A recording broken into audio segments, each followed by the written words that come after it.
कैसे बीजेपी सरकार remote control से पूरे देश को चला रही है, कैसे बीजेपी सरकार अमित शाह और मोदी लगातार जगह जगह सरकार गिरा रहे हैं तो जगह जगह अपनी सरकार बना रहे हैं। क्या है इन सब पीछे की वजह? आज ये राज खुल चुका है। हमारे भारत को जिसे क्रांतिकारियों ने अपने खून से सींचा था, आजादी दिलाई थी, आज उस देश को महज 7 साल में बीजेपी ने कहां लाकर खड़ा कर दिया है। निर्णय आपका है कि कैसे बीजेपी के कार्यालय इतने आलीशान बने हैं पिछले 7 सालों के अंदर। सवाल कीजिए, सवाल करेंगे, जवाब मिलेगा, वरना मनोवैज्ञानिक और मानसिक गुलामी करने के लिए तैयार रहिए, क्योंकि बीजेपी मानसिक गुलाम बनाने के लिए तैयार है। दोस्तों नमस्कार, मैं दीपक पांडे मुदगल बेबाक अंदाज में आपका स्वागत है। एक और हमारा कार्यक्रम जनता का मूड चल रहा है, जैसे हमारी साथी एंकर ग्राउंड जीरो से रिपोर्टिंग कर रही है फराह खान, वहीं दूसरी ओर मैं आपके साथ स्टूडियो से बना हुआ हूं। आज बड़ी बात यह करने जा रहे हैं कि कैसे बीजेपी सरकार रिमोट कंट्रोल से पूरे देश को चला रही है, कैसे बीजेपी सरकार अमित शाह और मोदी लगातार जगह जगह सरकार गिरा रहे हैं तो जगह जगह अपनी सरकार बना रहे हैं। क्या है इन सब पीछे की वजह? आज ये राज खुल चुका है, क्योंकि हाल ही में कर्नाटक के नए मुख्यमंत्री बनाने के लिए मुरुगेश निरानी को 2000 करोड़ रुपए अपनी ही पार्टी को देने पड़े हैं। ये हम नहीं, बोलता हिंदुस्तान के पेपर में ये बात छपी है, जिसमें उन्हीं के पार्टी के एक विधायक बासनगौड़ा यत्नाल ने यह आरोप लगाया है कि नए मुख्यमंत्री बनाने के लिए और बीएस येदियुरप्पा को हटाने के लिए 2000 करोड़ का लेन देन हुआ है। अब बात यह समझने वाली है यहां पर कि इसमें अगर 2000 करोड़ का लेन देन उठकर सामने आ रहा है तो फिर तमाम पार्टियों की प्रतिक्रियाएं क्या होनी चाहिए और देश के अंदर आपका क्या दिमाग चलना चाहिए कि कैसे कर्नाटक के मुख्यमंत्री बीएस येदियुरप्पा को हटाया गया। हाल ही में उत्तराखंड में एक 2-3 महीने के अंदर 3 बार परिवर्तन हो गया। कभी तीरथ सिंह रावत, त्रिवेंद्र सिंह रावत, अब पुष्कर धामी जी वहां के नए मुख्यमंत्री उत्तराखंड के हैं। तो मध्य प्रदेश के अंदर भी बनी हुई एक जनमत की सरकार को गिरा दिया गया। तो यह खरीद फरोख्त का सिलसिला कैसे चलता है, कैसे बीजेपी इसको रिमोट कंट्रोल से चला रही है, आज इन सब बातों का खुलासा होगा।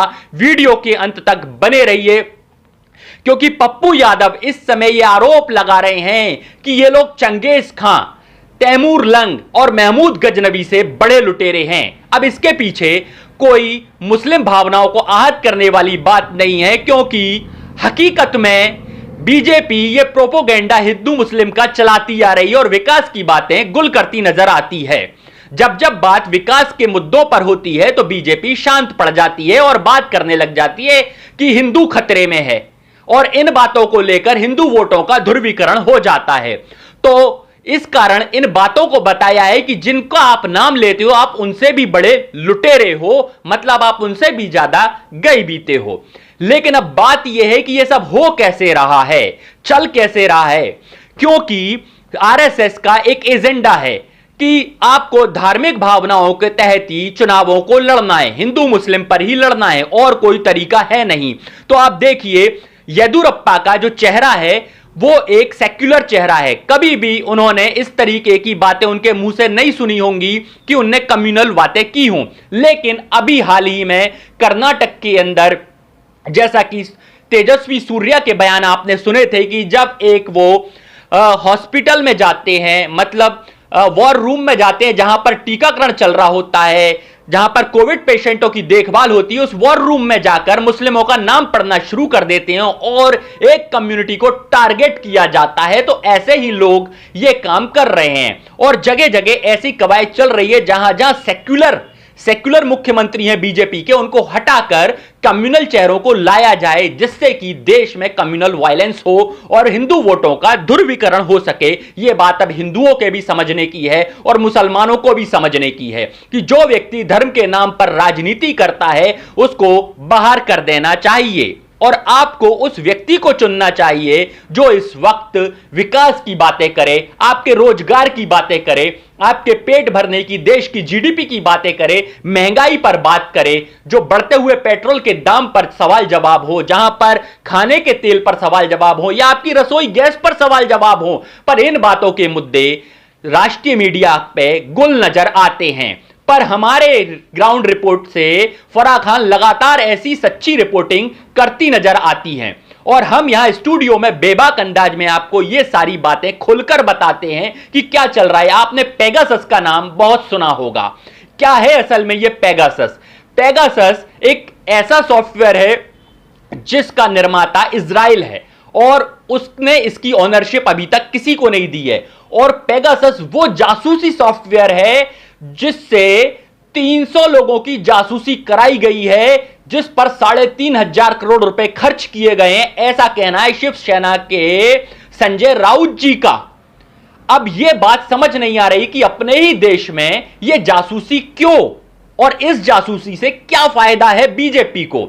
लेकिन इसका डेटा तो इजराइल के पास भी जा रहा है और किसी दूसरे देश के साथ हमारी सुरक्षा को चुनौती देना यह कहां तक सही है? क्या यह जानकारी बीजेपी सरकार के पास तब भी थी पेगासस के जरिए कि पुलवामा अटैक कैसे होने वाला है, कि वहां पर इतना सारा आरडीएक्स कैसे आया? अगर हां तो फिर बीजेपी की यह क्या षड्यंत्र था जो जम्मू कश्मीर घाटी के अंदर जो आरडीएक्स के द्वारा सेना हमारे जवान शहीद हुए और वहां पर हमारे देश के प्रधानमंत्री सेना के नाम पर भी वोट मांगते नजर आते हैं। मतलब कि कहीं से कहीं तक भावनाओं से इस देश को अब कोई लेना देना नहीं है। आप मरें गिरें कुछ भी करें, आप सिर्फ एक वोट बैंक बनकर रह गए हैं। यह बात मैं आपको समझाना चाहता हूं कि विकास की मुद्दे बातें जो पार्टी करेगी वोट वहां जाना चाहिए।